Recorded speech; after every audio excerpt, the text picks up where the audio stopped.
Hello everyone. तो कैसे हैं आप लोग? एकदम मस्त। मैं सत्यम राज यूट्यूब चैनल द ओनर्स में आपका स्वागत करता हूं। तो आज हम लोग क्लास 10 का linear equation in two variable start करने जा रहे हैं। लेकिन आज हम लोग क्वेश्चन नहीं करेंगे, आज हम लोग पहले फुल थ्योरी करेंगे। तो देखिए कितना मजेदार तरीके से करते हैं।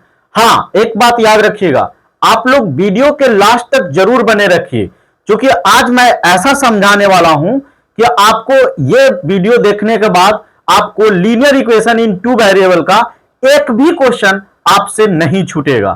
ठीक है, तो देखिए। तो देखिए, फर्स्ट ऑफ ऑल हम लोग ये समझते हैं कि linear equation in two variable, इसका मतलब इसके पहले हम लोग पॉलिनोमियल चैप्टर पढ़ के आए हैं। पॉलिनोमियल क्या होता है? यानी वेरिएबल और कांस्टेंट को एक साथ एक्सप्रेस करने का एक तरीका होता है। और उसमें भी हम लोग देखे थे कि उसको हम लोग टर्म्स और पावर के बेस पे डिवाइड किए थे। टर्म्स के बेस पे यानी एक रहता था मोनोमियल, पॉलिनोमियल, ट्राइनोमियल, इस तरह से उसको बांटे हुए थे। फिर उसमें हम लोग देखे कि उसका जो वेरिएबल है उस पे पावर के बेस पे उसको डिवाइड किए थे। यानी यदि वेरिएबल पे हाईएस्ट पावर 1 था तो उसको हम लोग बोलते थे लीनियर, 2 रहता था क्वाड्रेटिक, 3 रहता था क्यूबिक। तो इस प्रकार हम लोग आगे बढ़ेंगे। अच्छा, आपको दिमाग में आ गया तो ये बात तो समझ गया कि लीनियर, तो लीनियर मतलब इसका मतलब कि वेरिएबल पे आज जो पावर रहने वाला है वो 1 है और उसी को सॉल्व करेंगे। लेकिन एक वेरिएबल नहीं, 2 वेरिएबल रहेगा। इसका मतलब कि अगर जो हम लोग पॉलिनोमियल पहले इसका बात करते थे कि ए एक्स प्लस बी एक्स और प्लस में सी, ठीक है, तो ये नहीं रहने वाला है। आज हम लोग को 2 वेरिएबल इसमें इन्वॉल्व करना है। इसका मतलब ए एक्स और प्लस में बी वाई और प्लस में सी, और उसके साथ साथ क्या लगा हुआ है? इक्वेशन। इक्वेशन मतलब कि जिसमें L H S R H S दोनों हो। तो इसको तो हम लोग लिख दिए, इसका मतलब इसको एल एच एस कह दिए, लेकिन इसको आर एच एस में कुछ नहीं है तो इक्वल टू क्या कर देंगे? 0। तो इसका मतलब इसी टर्म को हम लोग कहेंगे ये linear equation in two variable. यानी ये लीनियर है, मतलब वेरिएबल पे हाईएस्ट पावर 1 है और इसीलिए लीनियर हो गया। और इक्वेशन है यानी इसमें एलएचएस आरएचएस दोनों है, इसीलिए इक्वेशन कह देते हैं। और 2 वेरिएबल अवेलेबल है, एक्स और वाई, इसीलिए इसका पूरा नाम है linear equation in two variable. अब हम लोग यहां पे देखते हैं। तो देखिए यहां पे देखते हैं तो यहां पे क्या कह रहा है उसके अकॉर्डिंग हम लोग चीजों को समझते हैं। तो देखिए कह रहा है a linear equation in two variable, ठीक है, linear equation in two variable equation of the form, यानी जहां पे इस फॉर्म आपको दिखाई देता है जो मैंने अभी आपको बताया इस तरह से, यानी A X plus B Y plus C is equal to 0। तो इसी को हम लोग लेकर यहां पे सॉल्व करने का तौर तरीका समझेंगे। जहां पे क्या है? ए बी और सी, ए बी सी, ये क्या होना चाहिए? ये कांस्टेंट होना चाहिए, यानी रियल नंबर होना चाहिए। ठीक है, where A is not equal to 0 और B is not equal to 0। क्यों? क्योंकि देखिए अगर जो ए एक्स और प्लस में बी वाई और प्लस में सी लिख देंगे और इज इक्वल टू 0, और यहां ए का वैल्यू यदि 0 कर देंगे, यानी ए का वैल्यू, तो यानी 0 इंटू में एक्स, इसका मतलब 0, और वाई को भी 0 कर देंगे तो 0 बी इंटू में 0, तो ये भी 0 हो गया, तो ये हो जाएगा सी। इसका मतलब इसमें वेरिएबल बचेगा ही नहीं, तो वेरिएबल 0 कर देगा तो एक कांस्टेंट टर्म बच जाएगा। तो इसके लिए फिर ये जो हमारा स्टैंडर्ड फॉर्म जो linear equation in two variable है इसको फॉलो नहीं करेगा। अब देखिए हम लोग समझते हैं कि सॉल्यूशन ऑफ लीनियर इक्वेशन, इसका मतलब लीनियर इक्वेशन का सॉल्यूशन कहते किसको है? तो ये solution is a pair of value X Y that certify the equation. इसका मतलब कि जो हम लोग ये फॉर्मेट देखे हैं ए एक्स प्लस में बी वाई और प्लस में सी इज इक्वल टू 0, तो इसका मतलब हम लोग देखिए इसको ऐसे लिख सकते हैं कि 2x और प्लस में 3y और प्लस में 4 इज इक्वल टू 0।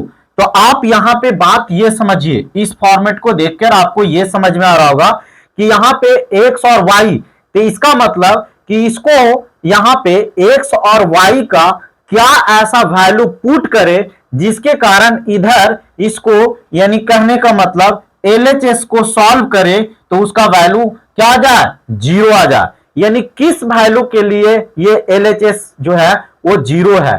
तो इसका मतलब इसको हम लोग सॉल्व करके और ये एक्स वाई जो है इसका वैल्यू निकालते हैं, उसी को हम लोग सॉल्यूशन कहते हैं। तो इसका मतलब कि सॉल्यूशन यानी एक्स वाई का जो वैल्यू निकलेगा उसी को, और जो ये इक्वेशन को क्या करेगा, सेटिस्फाई करवाएगा। यानी ये दिस इज इक्वल टू 0, इसका मतलब एक्स वाई के जगह पे क्या वैल्यू रखेंगे कि ये 0 हो जाएगा। आशा है कि आपको समझ में आ गया होगा इसका सॉल्यूशन को लेकर। हाँ, तो देखिए infinity many solution exit of linear equation, इसका बहुत तरह का सॉल्यूशन एग्जिट करता है। जैसे एग्जांपल, जैसे देखिए यहां 2x plus 3y is equal to 6, इसका मतलब आप ये समझिए कि x और y के जगह पे क्या वैल्यू पुट किया जाए कि इसको सॉल्व करने के बाद ये 6 आ जाएगा। तो जो वैल्यू पुट करके और ये वैल्यू 6 करेंगे वही इसका क्या हो गया, सॉल्यूशन हो गया। चलिए, आशा है कि ये पेज आपको बहुत अच्छा से समझ में आ गया होगा। तो इसको जो सॉल्व करने का तरीका है, इसको देखिए कह रहा है ग्राफिकल रिप्रेजेंटेशन, यानी इसको हम लोग क्या कहते हैं कि the graph of linear equation two variable is always a straight line. इसका मतलब एक बात और समझें कि अगर जो हम लोग linear equation in two variable का ग्राफ ड्रॉ करते हैं, यानी इसका हम लोग स्टैंडर्ड फॉर्म में ही इसको लिख रहे हैं, ax plus B Y plus C का अगर जो हम लोग ग्राफ ड्रॉ करते हैं तो इसका ग्राफ जो है वो हमेशा स्ट्रेट लाइन होगा, क्योंकि इसका फॉर्मेट जो है y is equal to M X plus में c का है, यानी ये स्ट्रेट लाइन का इक्वेशन होता है।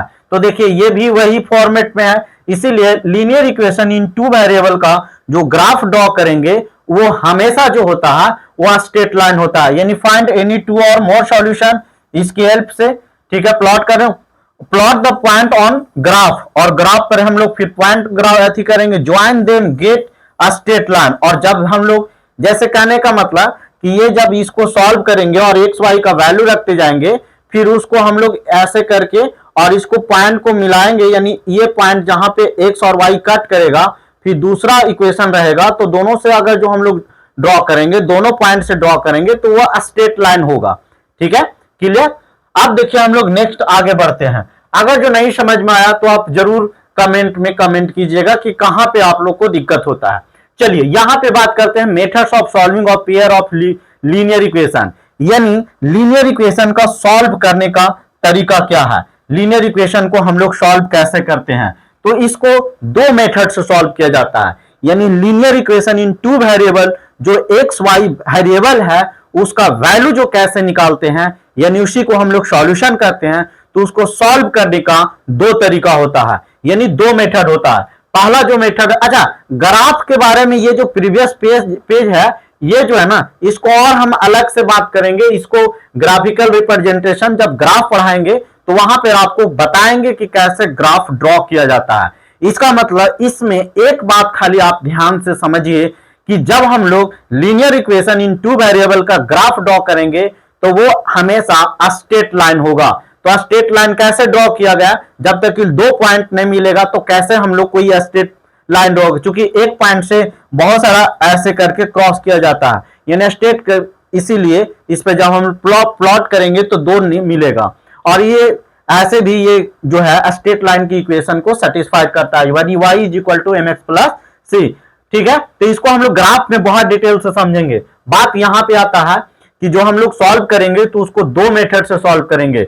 एक हो गया कि ग्राफिकल मेथड से, यानी ग्राफ जो है उसको ड्रॉ करेंगे और उससे भी हम लोग एक्स वाई का वैल्यू निकाल लेंगे। दूसरा मेथड है अलजेब्रिक मेथड से। ठीक है, पहला जो है ग्राफिकल मेथड से और दूसरा जो है वो अलजेब्रिक मेथड से। अलजेब्रिक मेथड में जो है वो हमारा उसमें भी टाइप होता है। पहला जो है सब्स्टिट्यूशन मेथड से हम लोग सॉल्व करेंगे, फिर एलिमिनेशन मेथड से सॉल्व करेंगे और लास्ट जो है क्रॉस मल्टीप्लिकेशन मेथड से हम लोग सॉल्व करने के लिए उस इक्वेशन को सीखेंगे।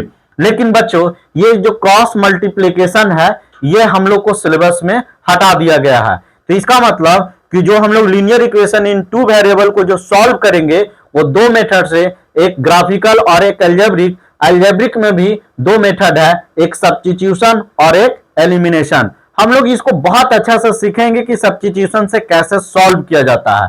ठीक है, तो देखिए अब यहां पे ये जो दो इक्वेशन दिया हुआ है ना, तो इसको क्या करेंगे ये समझिए। हाँ, तो अब देखिए कहने का मतलब, अब यहां पे देखिए हम लोग यहां पे एग्जाम्पल नहीं ले रहे हैं, आपको सॉल्व करके मैं नहीं दिखा रहा हूं, इसलिए इसको मतलब रिलेट नहीं कीजिएगा। मैं इसको एलिमिनेशन और सब्स्टिट्यूशन मेथड से सॉल्व कैसे करते हैं ये नेक्स्ट वीडियो में हम एक एग्जाम्पल लेंगे और उसको सॉल्व करके दिखाएंगे। ठीक है, अभी हम लोग बस मतलब समझ रहे हैं। चलिए अब हम लोग नेक्स्ट समझते हैं। तो नेक्स्ट कह रहा है कि इंपॉर्टेंट पॉइंट क्या है कि every point on the line is a solution of equation, यानी जो लाइन पर जो पॉइंट होगा वो क्या देगा, इक्वेशन का सॉल्यूशन देगा। ठीक है, फिर दूसरा point, every linear equation in two variable has infinity many solution, यानी उसका बहुत सॉल्यूशन हो सकता है। ठीक है, ऐसा नहीं कि एक ही सॉल्यूशन हो गया। If two line equation are plotted together the graph में, यानी दो लाइन अगर जो मान ली जाए कि कोई हम लोग ग्राफ ड्रॉ किए और उसमें दो लाइन हो गया, अब वो दो लाइन में क्या क्या हो सकता है, अगर जो दोनों लाइन इंटरसेप्ट वन पॉइंट, एक पॉइंट पर करता है तो उसका एक सॉल्यूशन होगा जिसको कंसिस्टेंट एंड इंडिपेंडेंट कहते हैं।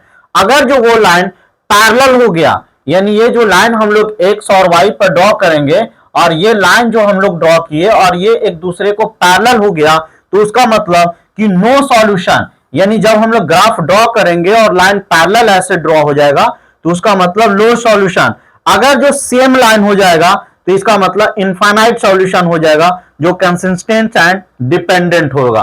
ठीक है, तो इसका मतलब ये सब सारी बातों हम लोग कब करेंगे, बस ये याद रखिएगा कि जब हम लोग दो लाइन इंटरसेप्ट करता है, दो लाइन पैरेलल होता है और दो लाइन सेम होता है, तब उसका मतलब क्या होता है ये आपको पूछ सकता है। और ये आपको इस फॉर्मेट में पूछ देगा कि जैसे पेयर ऑफ लाइन हो गया और ये दोनों देखिए, यानी अगर जो देखिए A1 यानी ये इक्वेशन दिया हुआ रहेगा तो आप इसमें A1 A2 और B1 B2 का कोफिशिएंट निकाल के इस फॉर्मेट में आप अगर जो कर सकते हैं, यानी A1 upon A2 is not equal to B1 upon B2। A1 A2 और B1 B2 जो है वो ये जो इक्वेशन है, जैसे x इसका जो कोफिशिएंट है इसको A1 कह दिए और इसका जो कोफिशिएंट है इसको A2 कह दिए, उसी तरह से इसको B1 कह दिए, इसको B2। तो यहां पे इस बात को समझिएगा। तो अगर जो इक्वल नहीं होगा, ये दोनों इक्वल नहीं होगा तो इंटरसेक्टिंग लाइन होगा, यानी एग्जैक्टली वन, यानी एक सॉल्यूशन होगा। अगर जो इसमें अगर जो A1 A2 B1 B2 C1 C2 सब इक्वल होगा तो वो कंसिस्टेंट होगा और उसका इनफाइनाइट सॉल्यूशन होगा। फिर उसके बाद में हाँ, अगर जो उसके बाद में थर्ड में है कि अगर जो ये दोनों इक्वल है, अगर जो ये दोनों इक्वल है, ये दोनों इक्वल और ये नहीं होगा तो वो लाइन पैरेलल हो जाएगा और उसका नो सॉल्यूशन होगा। ठीक है, बस इस बात को याद रखिएगा कि A1 A2 B1 ये समझ में आ गया है कि इसका कोफिशिएंट है। ठीक है, तो अगर जो यहां तक आपको वीडियो समझ में आया, अगर जो अच्छा लगा हो तो आप इस चैनल को दाओनस को सब्सक्राइब करना ना भूलें, क्योंकि आप